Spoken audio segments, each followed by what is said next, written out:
Je suis Amandine Ruas. Je suis coach et thérapeute depuis 2017. Dans ce podcast, je vous partage mes clés d'accompagnante pour vous offrir la possibilité de gagner en confiance en vous, de mieux vous connaître et de vous aimer, afin de créer pour vous le terrain propice à la réalisation de vos projets et de la vie dont vous rêvez. Très bonne écoute. Bonjour à toi, j'espère que tu vas bien. Dans cet épisode, j'ai envie de te partager quels sont les 6 pièges à éviter absolument si tu manques de confiance en toi. Autrement dit, je vais te partager 6 habitudes du quotidien qu'on fait parfois tous sans s'en rendre compte, qui minent notre confiance, qui la sapent et qui nous empêchent d'avancer dans notre vie. A contrario, je vais te proposer d'autres options, d'autres attitudes à adopter à la place de ces 6 pièges qui vont te permettre de déployer ta confiance en toi. La confiance en soi, en fait, ce n'est pas un don inné. Nombreuses personnes pensent que la confiance en soi, soit on l'a pas. On est avec à la naissance, ou alors on n'a pas de chance, on ne l'a pas et on ne pourra jamais l'avoir.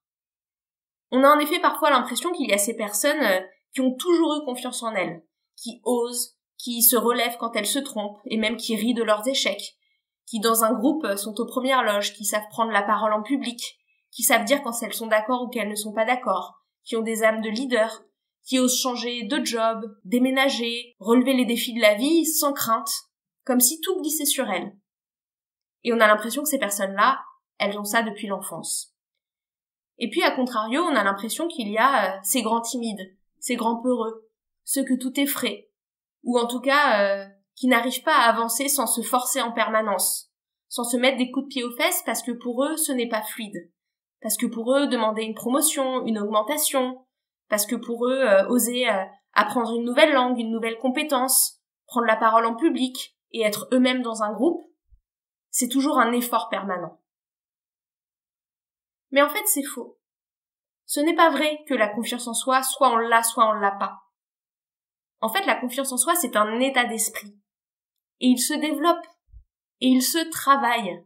À force d'habitude, tu peux déployer ta confiance en toi, comme une compétence. D'ailleurs, si tu as écouté l'épisode 37 du podcast, j'explique très clairement que le cerveau est comme un muscle, et que le cerveau va évoluer, se façonner, se développer en fonction des habitudes de vie, des pensées et des actions que tu déploies dans ton quotidien. Autrement dit, l'architecture du cerveau va complètement se transformer en fonction des habitudes de vie que tu développes ou que tu ne développes pas. Et cela s'applique à toutes les habitudes et à toutes les compétences.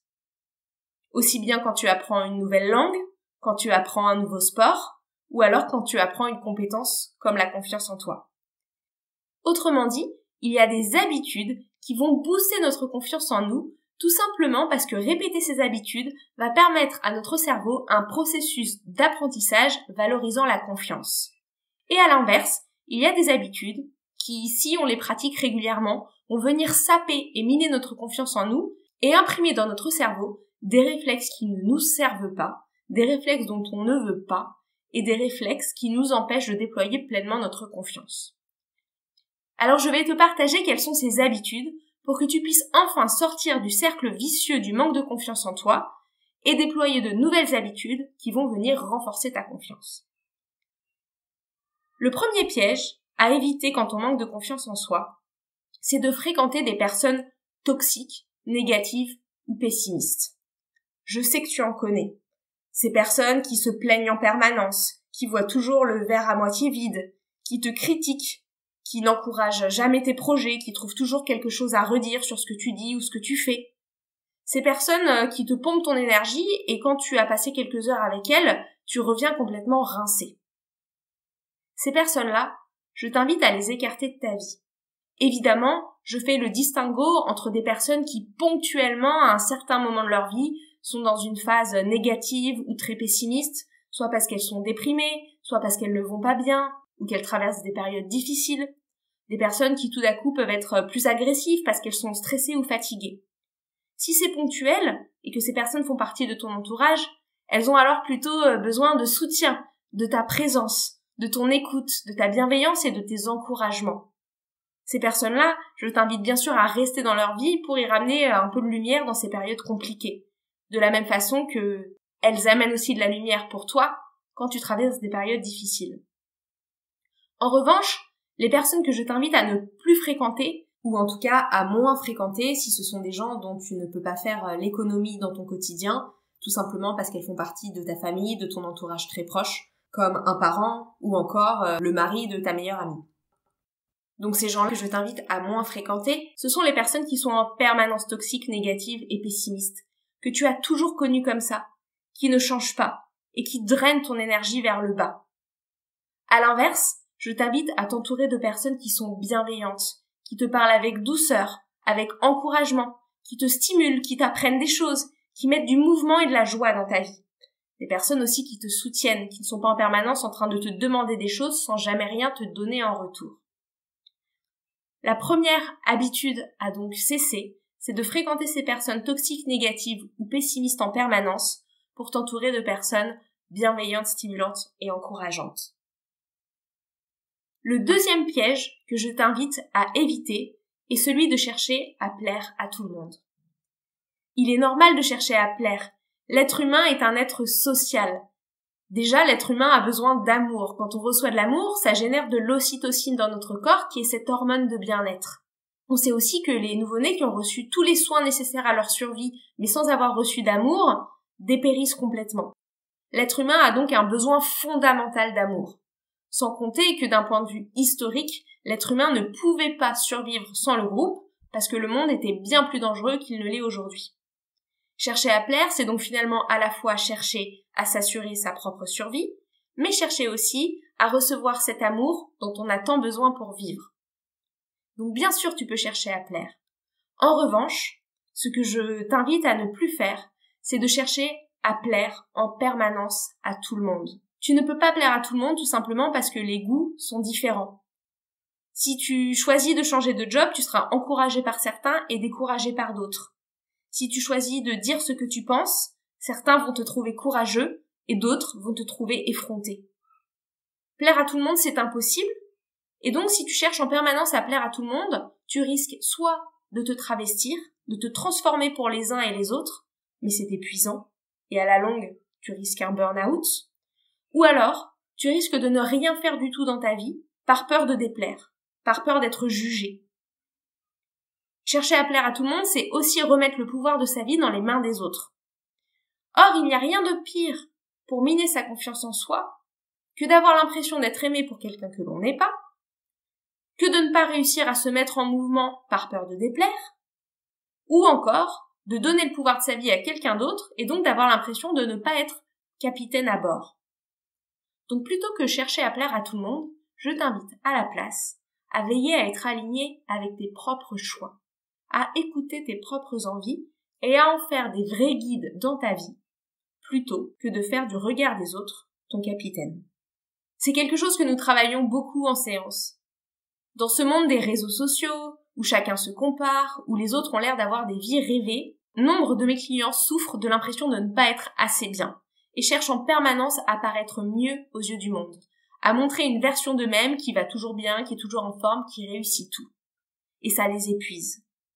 C'est quelque chose qu'on peut désapprendre. Et désapprendre cette habitude de chercher à plaire à tout le monde a de nombreux effets positifs. Ça permet ensuite de mieux écouter ses propres envies, ses propres choix, de récupérer l'énergie que l'on perd en faisant semblant en permanence, et d'apprendre à regagner confiance en ses propres choix, en ses propres envies, et à les vivre sans crainte.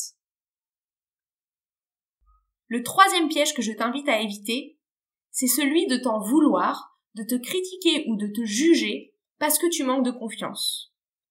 En gros, je vois des clients qui me disent « Mais je suis nulle, avec tout ce que j'ai appris, tout ce que j'ai fait, tout mon parcours, je devrais avoir confiance en moi. » Ou d'autres clients qui disent « Mais je comprends pas, ça fait des années que j'essaie d'avoir confiance et j'y arrive pas, c'est vraiment que je suis nulle. » Ils se jugent donc du manque de confiance.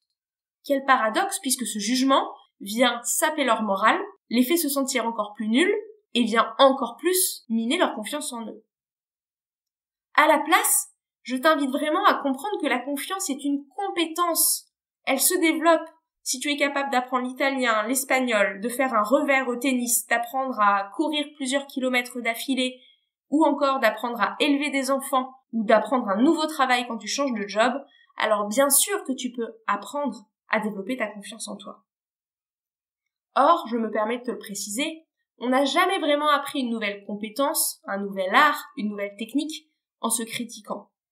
Si lorsque tu apprends le piano, l'espagnol ou le tennis, tu as un professeur derrière toi qui te dit « tu es nul, tu n'es pas à la hauteur, tu devrais aller plus vite », je pense surtout que tu vas laisser tomber.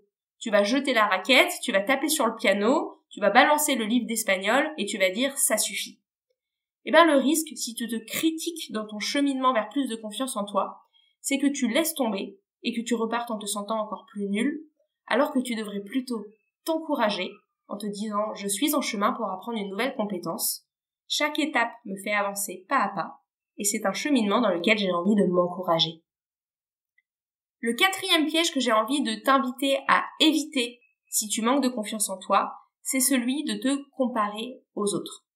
Le problème dans notre société, avec tous ces réseaux sociaux, c'est qu'on ne se compare pas seulement à notre entourage proche, mais à des centaines de milliers de personnes, et forcément, parmi ces centaines de milliers de personnes, il y en a quelques-unes qui ont des super qualités.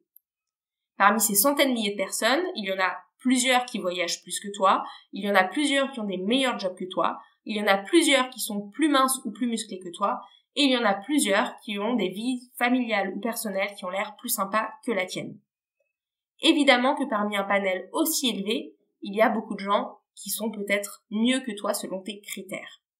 Mais j'ai envie de te dire qu'à l'inverse, il y a aussi des centaines de milliers de personnes qui sont moins bien que toi sur tous ces plans. Mais ça, très souvent, tu oublies de les regarder. Et tu ne regardes que ceux qui sont, entre guillemets, mieux que toi. Sans compter que la comparaison est complètement biaisée dans notre monde où sur les réseaux sociaux, les gens n'affichent que ce qu'ils veulent bien dire d'eux-mêmes. Même au travail d'ailleurs. Tu as peut-être l'impression que tes collègues travaillent mieux, supportent mieux le stress, la pression. Mais que sais-tu de ce qu'ils vivent? Peut-être qu'ils vont voir leur coach ou leur thérapeute à la fin de la journée parce qu'ils n'en peuvent plus. Peut-être qu'à la maison, rien ne se passe bien et qu'ils font bonne figure au travail. Te comparer aux autres, donc, ne sert à rien, puisque la comparaison est biaisée d'avance. Plutôt que de te comparer aux autres, moi j'ai envie de t'inviter à te comparer à toi-même, à te focaliser sur tes propres objectifs. À te dire, hier, j'avais peu de confiance, aujourd'hui j'en ai un peu plus. Hier, je ne savais pas pratiquer le piano, aujourd'hui je sais jouer quelques notes. Hier, j'étais mal dans mon job, aujourd'hui j'ai mis mon CV à jour et je suis en train de candidater. Hier, je me morfondais de vivre ma vie seule et aujourd'hui je suis sur une application de rencontre. Et de comparer ta propre vie à ta propre vie. De comparer tes avancées par rapport à tes propres objectifs. À quoi bon te comparer aux autres alors que tu n'as aucune envie de vivre leur vie, alors que tu as ton caractère unique à toi, alors que tes objectifs te sont propres?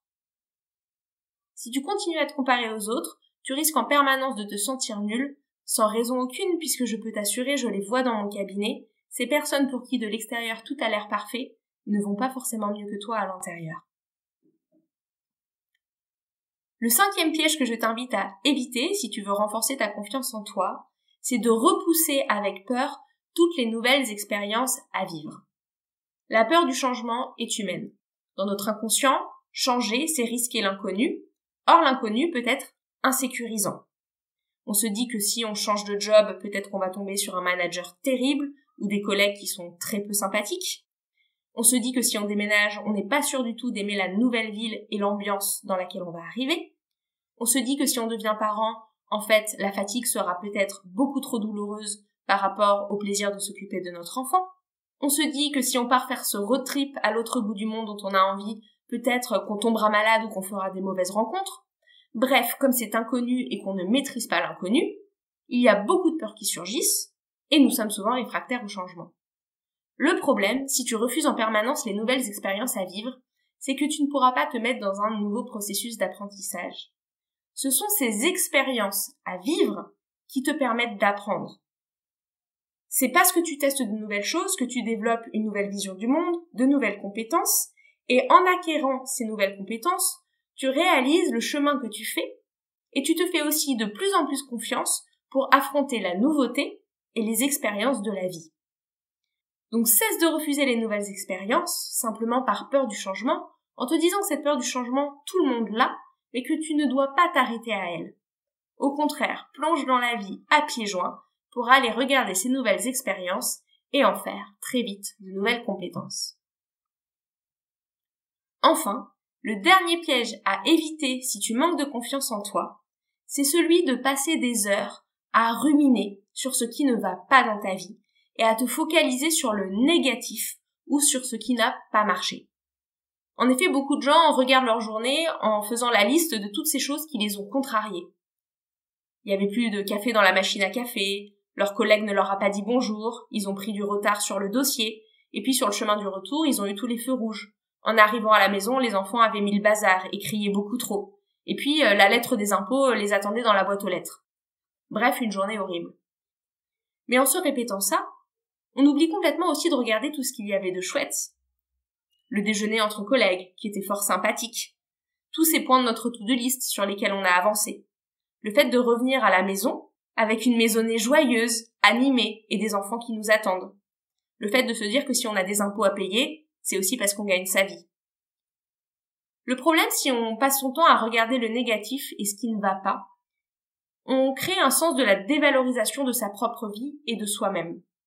Alors qu'à contrario, c'est en pensant au positif, en pensant aux solutions, qu'on commence progressivement à habituer son cerveau à regarder tout ce qu'on fait bien dans sa vie et tout ce qu'on a créé de bien pour soi-même. Et c'est ça qui muscle la confiance en soi. Alors j'ai envie de te demander de t'arrêter et de réfléchir. Es-tu tombé dans l'un de ces 6 pièges qui minent ta confiance en toi? Est-ce que, sans t'en rendre compte, tu fréquentes des personnes toxiques ou négatives? Tu cherches en permanence à plaire à tout le monde. Tu te juges de manquer de confiance. Tu te compares aux autres.